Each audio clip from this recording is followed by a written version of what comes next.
So many times professional presenters propose wonderful concepts and ideas for improving oneself and one's life, but most often they don't provide clear methods or steps to attain the goals and the successes and the abundance that they're presenting. So often they talk in generalities. Recently I saw a video advertisement where a popular self-help promoter had a Harvard-trained professor and expert talking about brain power and plasticity. They were introducing a group of other experts presenting information on how powerful the brain is.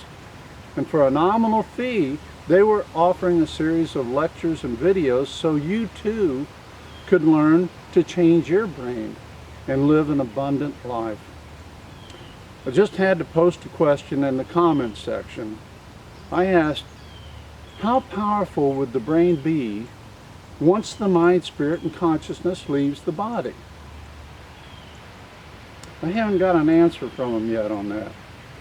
You see, the brain is useless if the mind, spirit, consciousness is not available to provide the power and instructions for the brain to operate and function properly.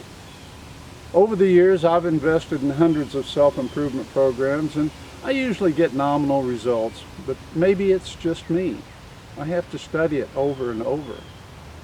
Well, in my last video, I also fell short. I spoke about our value or worth being based on how unique and how truly rare we are as one-of-a-kind creatures or creations.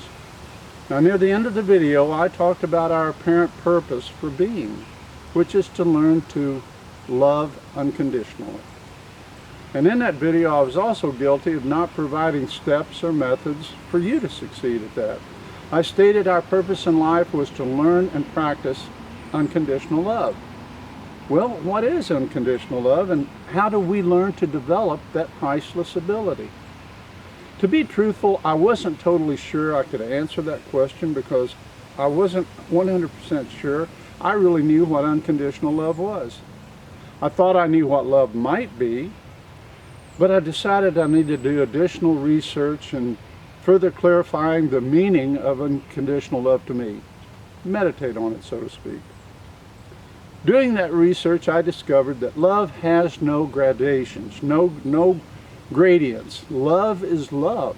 It's not stratified depending on the situation, the person, place, the thing.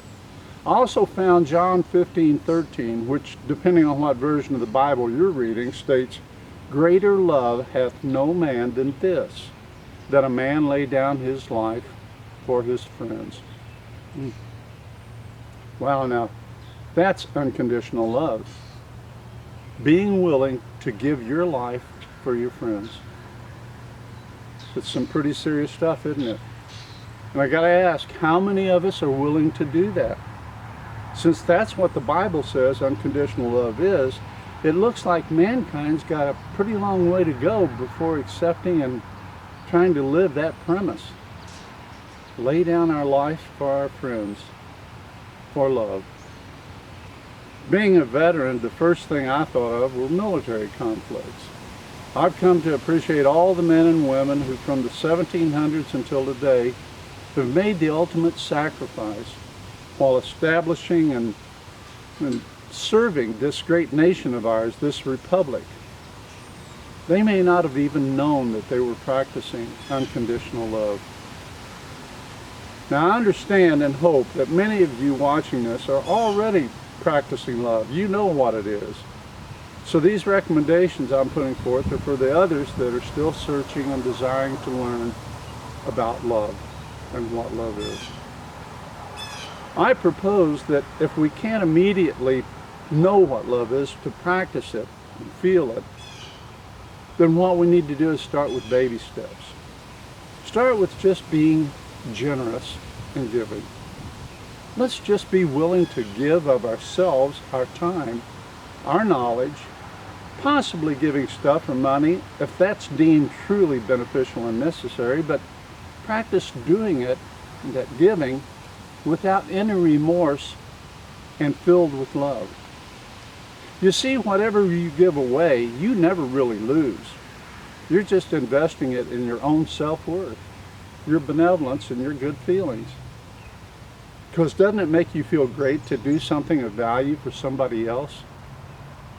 Now, it's somewhat different when somebody does something good for us, because often we feel obligated or feel guilt depending on where we're at emotionally and mentally in our lives at that time. But that's okay.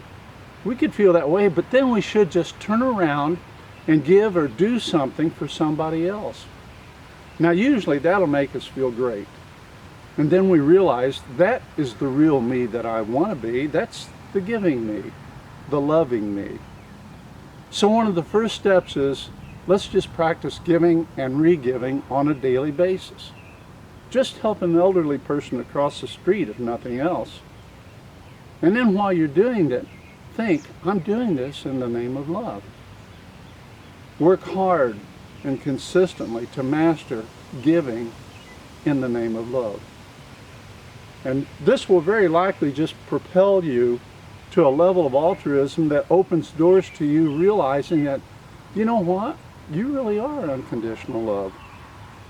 At that time, you'll understand why those serving others and dying, especially the man on the cross, why they were willing to lay down their lives for their friends, their sisters and brothers. And as you master that, I feel you too will be rewarded with the very same powerful gift that those who have given all and are willing to give their lives for love, that what they've been rewarded with. And that gift would just be immortality and everlasting life. Now, what more could you ask for from this worldly life? Yeah, I'd say mankind's got a long way to go.